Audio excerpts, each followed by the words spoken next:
नमस्कार दोस्तों, सर जी क्लासेस में आपका स्वागत है। तो देखिए इंडियन एयरफोर्स की तरफ से जो वैकेंसी निकाली गई है फ्लाइंग ब्रांच और ग्राउंड ड्यूटी टेक्निकल और नॉन टेक्निकल के लिए, तो इससे रिलेटेड हम लोग एग्जाम पैटर्न के बारे में देखेंगे और सिलेबस के बारे में भी देखेंगे कि जैसे इसमें आपका क्या-क्या पोर्शन पूछे जाएंगे और वो कौन-कौन से टॉपिक्स है जो इसमें इम्पोर्टेंट है, और साथ में हम लोग इम्पोर्टेंट बुक्स भी देखेंगे कि जिससे कि आपका जो है पूरे अच्छे तरीके से तैयारी हो जाए। तो यहाँ पे देखिए सबसे पहले हम जैसे डिस्कस करेंगे एग्जाम पैटर्न से पहले ये स्कीम ऑफ एक ऑनलाइन एग्जामिनेशन, जैसे कि आपका ये जो एग्जामिनेशन है तो इसकी डेट भी ऑलरेडी ये घोषित की जा चुकी है। जैसे कि आपका ऑनलाइन फॉर्म 15 तारीख से स्टार्ट होगा, 15 जून से। लेकिन यहाँ पे आपको ये भी ध्यान रखना है कि डेट ऑलरेडी आपका डिसाइडेड हो चुका है स्कीम ऑफ ऑनलाइन एग्जामिनेशन का। तो ये जो डेट इन्होंने रखा हुआ है तो वो है 19 सितंबर 2020 और दूसरा है 20 सितंबर 2020। तो 2 दिन इन्होंने ये जो ऑलरेडी इन्होंने रख दिया है। तो आपके पास देखिए टारगेट तो अभी से ही लेके चलना चाहिए आपको, यदि आप इसके प्रिपरेशन कर रहे हैं तो। और इसमें देखिए एक चीज़ इन्होंने ये भी लिखा हुआ है कि it is mandatory for the candidate opting for ground duty technical के लिए, यानी कि जो ग्राउंड ड्यूटी टेक्निकल के लिए जो अप्लाई कर रहे होंगे तो उनको देखिए इनको दोनों एग्जाम में अपीयर होना होगा। पहला जैसे कि एफकैट जो टेस्ट होता है आपका जैसे पेपर 1 रहता है उसमें, और उसके बाद होता है एक इंजीनियरिंग नॉलेज टेस्ट का ईकेटी टेस्ट होता है। तो दोनों में आपको अपीयर होना अनिवार्य है, अन्यथा जो है आपको फिर जैसे कि एक टेस्ट आप देते हैं और दूसरा स्किप कर देते तो फिर आपका रिजल्ट जो है नहीं बनेगा। तो दोनों आपको कंपलसरी है देना। अब यहाँ पे देखिए एग्जाम शेड्यूल के बारे में हम कुछ देख लेते हैं। तो इसमें देखिए जैसे कि डेट आपका जो है 19 सितंबर 2020 और 20 सितंबर 2020, 2 दिन इन्होंने 2 दिन रखा हुआ है एग्जाम के लिए। तो जिस भी दिन आपका एग्जाम पड़ता है तो इसमें इन्होंने टाइमिंग का विशेष ध्यान देते हुए सब कुछ मेंशन कर दिया गया है। तो इसमें देखिए जैसे 2 शिफ्ट में आपका पेपर 1 जो आपका रहेगा इसमें, तो पहला शिफ्ट जो रहेगा तो उसके लिए देखिए जो रिपोर्टिंग टाइम इन्होंने ऑलरेडी इसमें दे दिया है कि आपको वहाँ पे 8 बजे जाना होगा। और इसके बाद जो भी वेरिफिकेशन वगैरह और भी जो बायोमेट्रिक्स होते हैं तो वो आपका जो है 8 से लेके 9:30 बजे तक के बीच में होगा। और वहीं सेकेंड शिफ्ट में भी यहाँ पे टाइम ऑलरेडी आपका दे दिया गया है।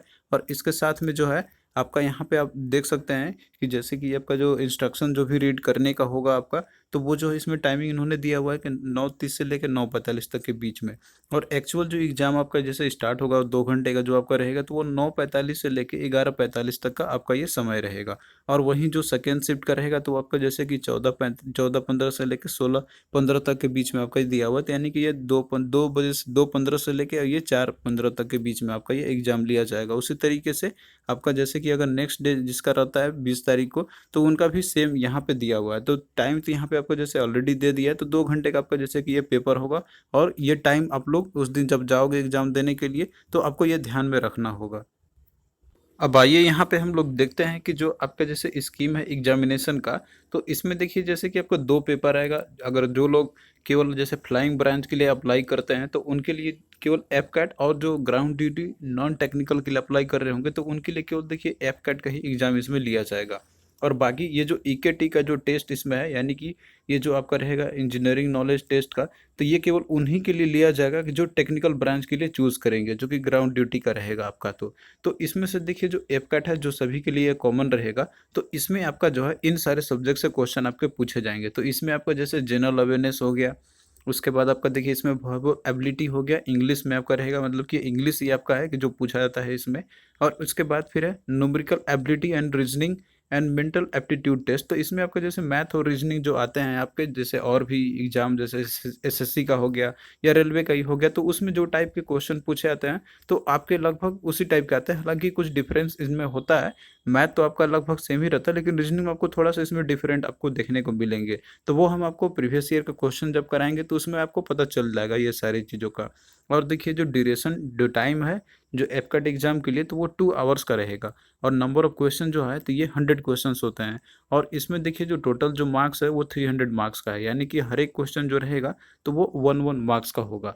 अब यहाँ पे देखिए हम लोग इसके डिटेल सिलेबस के बारे में भी देखेंगे हम लोग। बाकी उससे पहले आप यहाँ पे ये देख लीजिए कि जो सेकंड पेपर आपका होगा जो ईकेटी टेस्ट है, तो इसमें जो है पेपर आपके रहेंगे जैसे मैकेनिकल, कंप्यूटर साइंस और इलेक्ट्रिकल एंड इलेक्ट्रॉनिक्स इंजीनियरिंग का, यानी कि इन 3 ब्रांच से जैसे कि आपका पेपर आएगा एग्जाम में।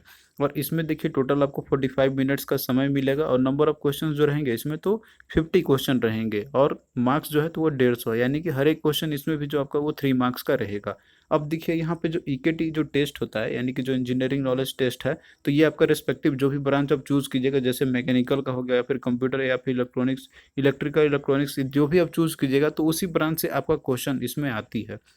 और नॉर्मली देखिए जो क्वेश्चन जो रहता है जो आपके आते हैं इंजीनियरिंग नॉलेज टेस्ट से, तो ये बहुत ही इजी क्वेश्चंस आते हैं। यदि आपने नॉर्मली यदि अगर इंजीनियरिंग में आपने जैसे जो भी पढ़ा होगा ये उतना भी यदि आपको याद रहता है तो आपको आप लोग आराम से इस एग्ज़ाम को क्वालिफाई कर लीजिएगा, इसमें आराम से आप अच्छा स्कोर कर लीजिएगा, क्योंकि इसमें देखिए कोई एक्स्ट्रा एडवांस पढ़ने की आपको ज़रूरत नहीं पड़ती है। जैसे कि और एग्ज़ाम में आपको जेई का एग्ज़ाम में आपको पढ़ना पड़ता है टेक्निकल का, ये बहुत ही सिंपल क्वेश्चन आते हैं इसके जो भी रहते हैं इसके। तो आप लोग प्रीवियस पेपर आप लोग देख देख लेना अपने रिस्पेक्टिव ब्रांच का, तो वहाँ से आपको पता चल जाएगा कि क्वेश्चन बहुत ही इसके ईजी रहते हैं। और यदि आपको जैसे इनका प्रिपरेशन करने की ज़रूरत भी पड़ती होगी, तो आप लोग जो जेईई का तैयारी जो आप लोग कर रहे होंगे, तो उसमें जो भी टेक्निकल के आप जो आपने पढ़ा होगा, तो यदि आपने उतना भी पढ़ा होगा, तो आपको और विशेष पढ़ने की ज़रूरत नहीं पड़ेगी। आपने उतने ही लेवल पे जो है आराम से इस एग्ज़ाम को आप लोग निकालिए, जिसमें अच्छा स्कोर आपको कर लीजिएगा, जो ईकेटी का हम बात कर रहे हैं यहाँ पे। तो इसके लिए कोई खास आपको स्टडी करने की ज़रूरत नहीं है, बस आप लोग प्रीवियस ईयर जितने भी अभी तक के पूछे गए हुए हैं, जितने भी कैट के एग्ज़ाम हुए हैं, तो आप लोग उन सभी को सॉल्व कर लीजिए और देखिए क्वेश्चन आपका इजीली बन जाएगा। तो आप लोग अपना नोट्स ही प्रेफर कीजिए, इसमें आपको बुक कोई सजेस्ट हम नहीं कर सकते हैं, क्योंकि इसमें और क्या आपको स्पेशल स्टडी करने की ज़रूरत ही नहीं है। ये बहुत सारे सिंपल क्वेश्चन इसके आते हैं। अब आइए यहाँ पे हम लोग डिटेल सिलेबस के बारे में देखते हैं, जो कि आपका एपकैट जो टेस्ट आपका उसमें होगा। तो उसमें जो नॉन टेक्निकल पार्ट आपके हैं, तो उसमें से आपके 4 सब्जेक्ट मेजरली उसमें पूछे जाएंगे। तो पहला जैसे कि आपका इंग्लिश का है, उसके बाद जनरल अवेयरनेस, न्यूमेरिकल एबिलिटी और उसके बाद रीजनिंग का है आपका उसमें। तो यहाँ पे सबसे पहले इंग्लिश में जैसे सिलेबस इन्होंने दिया हुआ है, तो आप देखिए ये सारे टॉपिक्स तो आपको प्रिपेयर करके अच्छे से जाना होगा। तो इसमें देखिए सिलेबस आपका दिया हुआ है, कंप्रीहेंशन से क्वेश्चन आपके आएंगे, यानी कि जो पैसेज रहते हैं। इसके अलावा जो एरर डिटेक्शन के जो क्वेश्चंस रहते हैं, तो ये आपको मेजरली ग्रामर बेसिस पे रहते हैं।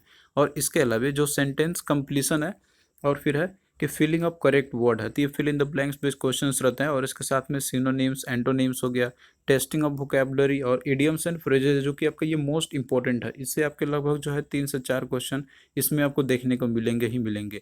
तो देखिए इंग्लिश का हम जैसे बात कर रहे हैं, तो इसका हमने ऑलरेडी लेक्चर्स हमने कोलिडिया के लिए बनाया हुआ है, तो आप लोग उसको देख सकते हैं। नहीं तो हम इसका अलग से क्लास भी आपको हम प्रोवाइड कर देंगे इन सारे टॉपिक्स का, जिससे कि आपको जो है काफ़ी ज़्यादा हेल्प मिलेगी। और आपको देखिएगा कि इन्हीं में से जो हम आपको देंगे, तो आपको उन्हीं में से कुछ क्वेश्चन ज़रूर आपको देखने को एग्जाम में मिलेंगे, क्योंकि वो सारे जो टॉपिक्स रहेंगे तो हम इसी एग्जाम के रिलेवेंट ही है जो आपको हम प्रोवाइड करेंगे। और इसका क्लास भी हम आपको प्रोवाइड करेंगे इंग्लिश का पूरा कंप्लीट, जितने भी आपके ये पोर्शन यहाँ पे दिए गए हैं। तो आपका जो है कोई भी पोर्शन एग्जाम में नहीं छूटेगा यदि आप लोग उतना पढ़ लेते हैं तो इसके लिए देखिए यदि बुक की हम बात करते हैं इंग्लिश का, तो आप लोग अरिहंत पब्लिकेशन की एक एसपी बख्शी की बुक आती है, तो उसमें ये सारे टॉपिक वाइज आपको वहाँ पे मिल जाएंगे। तो आप लोग उतना प्रैक्टिस कर लेते हैं, तो आपको फिर और कोई एडिशनल पढ़ने की ज़रूरत नहीं पड़ेगी। और साथ में मेरा जो नोट्स रहेगा और वीडियो जो रहेगा, तो आप उससे भी कर सकते हैं। तो आप लोग बने रहना हमारे चैनल के साथ, हम आपको इस पे इसके रिगार्डिंग लेक्चर्स भी प्रोवाइड करेंगे।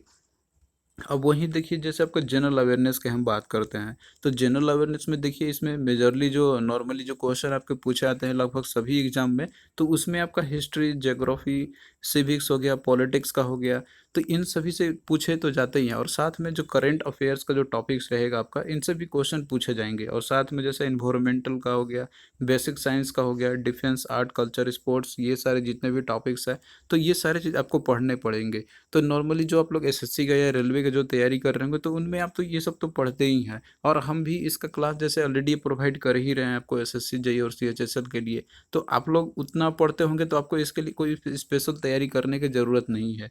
वो आपका वही सेम चीज़ काम आ जाएगा इसमें भी। हम आपको इसका नोट्स भी प्रोवाइड कर देंगे आपको एग्ज़ाम से पहले।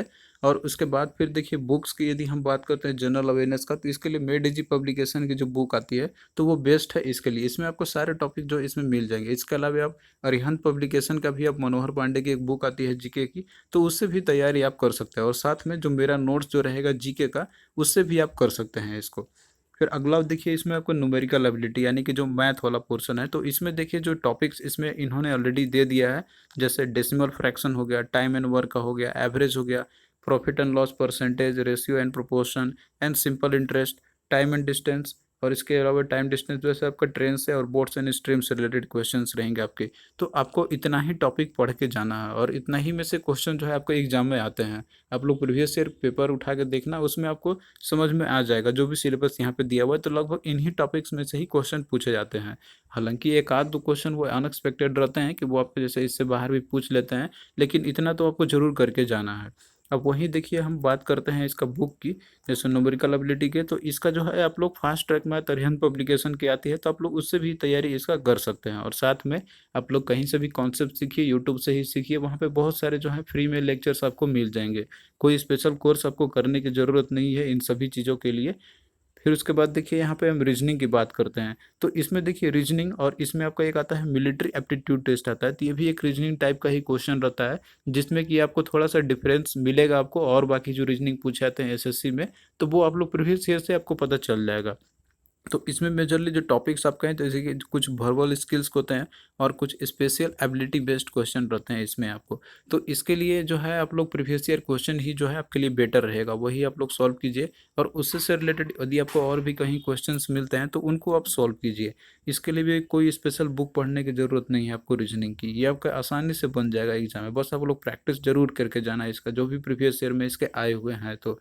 और उसके बाद फिर देखिए जो स्टैंडर्ड जो रहेगा आपका, यानी कि जो एफकेट में जो आपके 4 सब्जेक्ट जो है नॉन टेक्निकल के, तो ये स्टैंडर्ड जो आपका रहेगा इसमें से, तो इसमें सभी का दिया हुआ है, जैसे न्यूमेरिकल एबिलिटी। और इसमें जो क्वेश्चंस आपके रहेंगे तो वो आपका मैट्रिकुलेशन लेवल का रहेगा, जो मैथ के क्वेश्चन आपके रहेंगे। और बाकी देखिए जो अदर सब्जेक्ट का, जैसे कि आपका इसमें इंग्लिश का, ग्रेजुएशन का हो गया, जनरल अवेयरनेस का हो गया, तो इनका जो स्टैंडर्ड ऑफ क्वेश्चन जो रहेगा आपका, तो वो ग्रेजुएशन लेवल का रहेगा, जो इंडियन यूनिवर्सिटी के द्वारा जो बनाया जाता है, तो उसके लेवल का आपका इसमें से रहेगा। तो आप लोग जो है कोई इसमें से आपको विशेष तैयारी करने की ज़रूरत नहीं है, जितना हम आपको पढ़ा रहे हैं जनरल साइंस का और जनरल अवेयरनेस और जनरल साइंस का, और साथ में इंग्लिश का जो हम आपको प्रोवाइड करेंगे, तो उतना भी यदि आप लोग कर लेते हैं तो आप लोग मैक्सिमम स्कोर जरूर कर लीजिएगा इसमें। और यहाँ पे देखिए जो ऑनलाइन एग्जामिनेशन जो आपका लिया जाएगा, तो वो केवल ऑब्जेक्टिव टाइप का रहेगा आपका इसमें। और इसमें से देखिए जो क्वेश्चन जो आपके रहेंगे, तो वो केवल आपका इंग्लिश लैंग्वेज में ही रहेगा आपका, वो चाहे एफकैट का हो या ईकेटी का हो। तो हिंदी में कोई वर्जन नहीं मिलेगा आपको, सिर्फ केवल ये इंग्लिश लैंग्वेज में ही मिलेगा। वो चाहे आपका जनरल अवेयरनेस हो या फिर रीजनिंग मैथ हो, तो वो इंग्लिश में ही आपका रहेगा। तो ये चीज़ आप लोग ध्यान रखना इसमें। और जो ईकेटी का जो भी टेक्निकल वाला रहेगा, तो ये भी आपका दोनों इंग्लिश में ही रहेंगे। तो आप लोग टेस्ट सीरीज जरूर आप लोग करके जाना है इसको। टेस्ट सीरीज हम आपको इसका प्रोवाइड कर देंगे आपको अलग से, जैसे इंग्लिश लैंग्वेज में रहेगा आपका वो। और उसके बाद देखिए जो मार्किंग स्कीम है इन सभी के लिए, तो इसमें सभी के लिए देखिए जो 3 मार्क्स रखा गया है, जो भी एक क्वेश्चन करेक्ट आंसर के लिए, चाहे आपका टेक्निकल हो या फिर नॉन टेक, दोनों जो पार्ट है इसमें। और 1 मार्क्स डिडक्ट किया जाएगा फॉर एवरी इनकरेक्ट आंसर के लिए। तो आप लोग खासकर निगेटिव मार्किंग पे ध्यान देना, ये 1 मार्क्स इसमें रखा गया है। और कोई भी मार्क्स जो है आपको अनअटेम्प्टेड क्वेश्चन के लिए आपको नहीं कटेगा। तो ये चीज़ भी आपको ध्यान में रखते चलना है। और बाकी देखिए जो फाइनल मेरिट जो तैयार आपका किया जाएगा, तो उसमें से जो भी कैंडिडेट जो ओपन मार्क्स जो लाएंगे अपना, जैसे ऑनलाइन एग्जाम जो कराया जाएगा उनका, तो वो जैसे मिनिमम मार्क्स जो क्वालिफाइंग मार्क्स जो भी होगा ऑनलाइन एग्जामिनेशन में, अगर वो लाते हैं तो उनको जो है फिर से एसएसबी के लिए बुलाया जाएगा। तो वो डिफरेंट सेंटर्स होता है, तो इन सभी के लिए जो है आपको चूज़ करना होगा, या फिर वो आपको बता देंगे जो भी करना होगा। तो पहले आपको टेस्ट क्वालिफाई करना है इसमें, तो मिनिमम जो भी क्वालिफाइंग मार्क्स जो रहेगा आपका, तो उसके बाद आपको एसएसबी के लिए बुलाया जाएगा। और इस एक चीज़ इसमें आप यहाँ पे देखिए कि जैसे इंटरव्यू भी आपका इसमें बाद में लिया जाता है इसमें।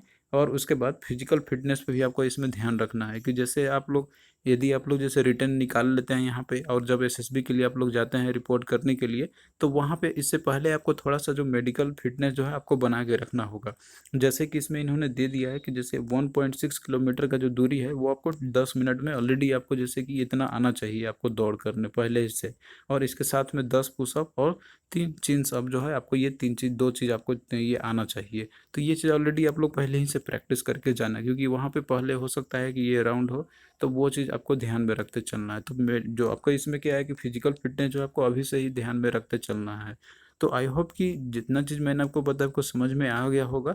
और यहाँ पे हमने लगभग हर एक चीज़ के बारे में, जो सिलेबस आपके हैं और जो पैटर्न है एग्जाम के और जो भी रिसोर्सेस हैं जहाँ से आप पढ़ सकते हैं, वो हमने सब कुछ आपको बता दिया है।